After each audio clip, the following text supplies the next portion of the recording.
Les marchés sont agités, volatiles ces derniers temps. Alors comment choisir les bonnes valeurs en bourse? Réponse avec José Béros. Bonjour. Bonjour. Bon, en ce moment, honnêtement, c'est plus difficile de traquer, de dénicher les pépites, les belles valeurs. C'est plus compliqué? C'est un petit peu plus compliqué. C'est plus compliqué parce que déjà les marchés ont beaucoup monté. Depuis le début de l'année, on est sur des indices qui sont entre plus 15 et plus 20% en Europe. Il y a pire. Ça, c'est le premier. Il y a pire, effectivement. Donc ça, c'est le premier élément. Au niveau des valorisations, on commence à avoir des niveaux de valorisation qui sont assez élevés. Donc ça, c'est le deuxième élément. Et puis, on est quand même dans un environnement qui est assez volatile avec des risques géopolitiques, des risques économiques, des tensions géopolitiques. Donc tout ça fait qu'on est quand même assez prudent. Donc si en moyenne les valorisations sont un petit peu tendues, comme on dit dans le jargon, spontanément on se dit, ben voilà, il faut acheter les valeurs massacrées, celles qui sont en retard. Spontanément, non? Alors on pourrait avoir effectivement cette réaction de dire, bon oui, comme les valeurs, certaines valeurs ont beaucoup baissé. Sur fond de guerre commerciale, voilà, notamment. Profitons-en et puis allons sur ces valeurs qui sont massacrées. Je pense que ce n'est pas forcément la bonne chose à faire parce que si elles sont massacrées, c'est que parfois il y a de bonnes raisons. C'est plutôt, voilà, en général, pour des bonnes raisons. Alors ce sont des secteurs qui sont assez corrélés avec la guerre commerciale notamment, que ce soit l'auto, les secteurs de la chimie, l'industrie, les semi-conducteurs. Donc tous ces secteurs-là qui avaient beaucoup monté depuis des années sont en train, ont subi des prises de bénéfices assez forts. Et puis il y a, je crois aussi, un deuxième élément, c'est de dire, comme ça a beaucoup baissé, c'est pas très cher, donc profitons-en. Il faut, je crois, rester aujourd'hui sur des valeurs qui sont des valeurs de croissance, qui sont bien gérées, avec une bonne visibilité sur leur business model et une équipe de management qui a une vision à horizon de 3 ans. Et naturellement, sur le secteur, on pense au luxe, mais le luxe est super cher, mais... Le luxe est super cher, vous avez entièrement raison, mais ça continue effectivement à bien performer en bourse. Que ce soit les grandes valeurs comme LVMH ou Kering, ou des valeurs un peu plus moyennes comme Moncler par exemple. Ouais. Justement, puisqu'on parle des grandes valeurs, qu'est-ce qu'on fait? On les surperforme, enfin on en met plus, on en met moins, on les surpondère, pardon, on en met plus dans le portefeuille, on en met moins, qu'est-ce qu'on fait?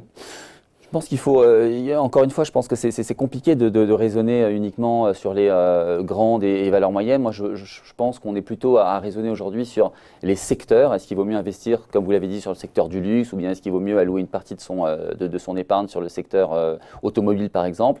Donc nous, ce que l'on favorise aujourd'hui, c'est encore une fois les secteurs avec des très fortes visibilités et des business models qui sont établis, qui sont positionnés sur des secteurs de croissance. Alors, par exemple, le secteur des télécoms, voilà un secteur sur lesquels on est présent, le secteur des biens de consommation, les secteurs de la pharmacie par exemple, et puis des sociétés qui sont, comme on dit, cash rich, donc qui ont beaucoup de trésorerie et qui ont cette capacité à transformer leur business model en faisant de nombreuses acquisitions. Donc ça c'est ça, les idées clés d'ailleurs. Mais après on peut se dire aussi, c'est bien parce qu'on parle des valeurs qui sont internationales, les large cap. Après on peut se dire que sur fond de guerre commerciale, peut-être pourquoi pas se tourner vers des valeurs qui sont moins internationalisées, qui sont plus sur leur marché domestique. Et donc là on pense automatiquement aux valeurs moyennes, comme on dit, qui sont plus petites. Mais 2018 a laissé un goût amer à beaucoup d'investisseurs. On va voir la courbe quand on compare d'ailleurs. Alors sur longue période, c'est vrai, sur longue période, la courbe grise, les mid cap, small cap, donc les valeurs moyennes, surperforment. Mais on voit bien que depuis un an, un peu plus d'un an, la courbe baisse. Elle a baissé très fortement. Ouais, la courbe grise, là, sur la fin. Effectivement, à partir de septembre 2018, particulièrement en France, puisque l'indice des valeurs moyennes en France a baissé de 26% l'année dernière, ce qui est, vous avez raison, une baisse extrêmement significative. Alors, à contrario, enfin, plutôt pour adoucir un petit peu cette baisse l'année dernière, le secteur en Europe a moins baissé, puisqu'il a baissé d'à peu près 13%. Le secteur des valeurs moyennes est un secteur qu'il faut voir véritablement sur le long terme. Quand on investit sur les valeurs moyennes, et vous le voyez sur ce graphique sur une période de 16 ans, c'est un secteur qui surperforme très nettement les grandes valeurs. Et c'est ça, je pense, qu'il faut garder en tête. Vous voyez une performance de 400% pour les petites et moyennes valeurs en Europe contre une performance de 150% Donc par an, pour les grandes valeurs. L'un fait quasiment du 11 par an et l'autre fait du 6. Exactement. Donc là, on se dit, waouh, il y a un gros écart. Il y a un très très gros écarts. Avec une prise de risque qui est équivalente. On voit en bas à droite, volatilité, quasiment pareil, 18%. Alors que, si vous voulez, en général, certains épargnants ont cette fausse idée que les valeurs moyennes, que les petites valeurs sont beaucoup plus risquées que les grandes valeurs.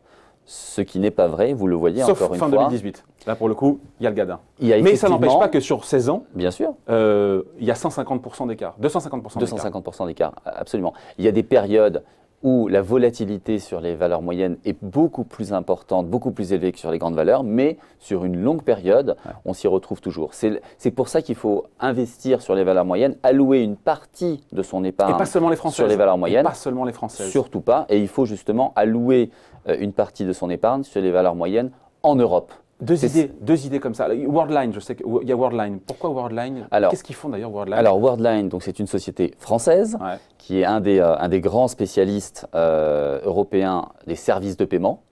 Cette société est arrivée en bourse, donc c'est un spin-off, comme on dit, donc une séparation d'un grand groupe qui s'appelle Atos en juin 2014. Donc nous avions participé à la financière de l'échiquier à cette introduction en bourse en prenant une participation, je dirais, significative dans le groupe Worldline. L'histoire, vous la voyez, se déroule très bien. L'histoire en 5 ans, elle est belle. L'histoire est très belle. x3. Exactement. x3 en 5 ans. En l'espace de 5 ans. Nous sommes toujours actionnaires de cette société-là.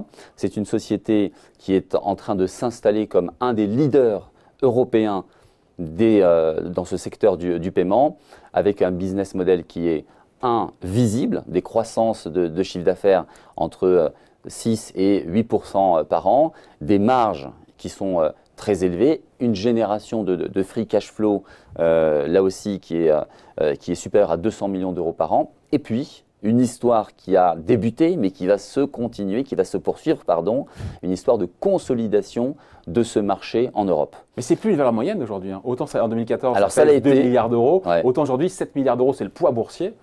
C'est plus une valeur moyenne. C'est en train de devenir une big cap. Voilà. Ce qu'il fallait, c'était prendre le train en marche en 2014. Deuxième valeur, on finit là-dessus en 30 secondes. Une valeur allemande. Pourquoi elle est sur Alors, c'est une valeur effectivement allemande, mais qui avait fait en 2008 une très grosse acquisition d'une société française. C'est devenu Sartorius Stedim Biotech. Que fait cette société? C'est un des leaders sur les équipements pour la production de biomédicaments. Donc ça, c'est un marché qui a totalement explosé. Sartorius, moi je me souviens, on avait été les rencontrer à Göttingen, donc qui est le siège social de la société. C'était en 2004, je crois, 2004 ou 2005. La société à l'époque était vraiment là pour le coup une valeur moyenne, puisqu'elle devait faire un chiffre d'affaires de l'ordre de 200 ou 300 millions d'euros. Aujourd'hui, c'est un groupe qui fait plus de 1,5 milliard d'euros de chiffre d'affaires. Et voyez sur ce schéma donc l'histoire et le développement de cette société-là qui a été emmené par un CEO, Joachim Kreuzburg, qui a été totalement visionnaire puisqu'il a, si vous voulez, imaginé que ce marché allait totalement être bouleversé et qu'on allait passer, si vous voulez, d'un marché de test à un marché de masse, puisqu'aujourd'hui, donc les biomédicaments, ce que l'on prend malheureusement de plus en plus, est un marché qui est en train qui est devenu énorme. Et Sartorius est un des 3 grands leaders mondiaux qui permet justement de fabriquer ces biomédicaments. Avec une histoire exceptionnelle, encore une fois, on a vu en bourse, ça pesait il y a 10 ans 350 millions d'euros, ça pèse 8 milliards 10 ans après, ça fait x20. Exactement. Donc, c'est ça votre boulot au final. C'est ça exactement. Notre travail, c'est ça. C'est pour ça qu'on se lève tous les matins. C'est pour ça qu'on recherche, si vous voulez, ces pépites. C'est pour ça que l'on propose dans nos fonds de valeur moyenne. Indépendamment des cycles, indépendamment de la guerre commerciale, indépendamment de tout ça, les fondamentaux. Vous avez entièrement raison. Il faut avoir en tête, si vous voulez, ce qui se passe tous les jours sur les marchés. Mais notre boulot, ce n'est pas de prévoir ça de toute façon. C'est impossible de le prévoir. Notre travail, c'est de trouver les Worldline, les Sartorius, les Cellnex de demain. Voilà. Absolument. Et on y va dès maintenant. On retourne au bureau. Allez, merci beaucoup. Merci pour ces conseils signés José Béros. Merci.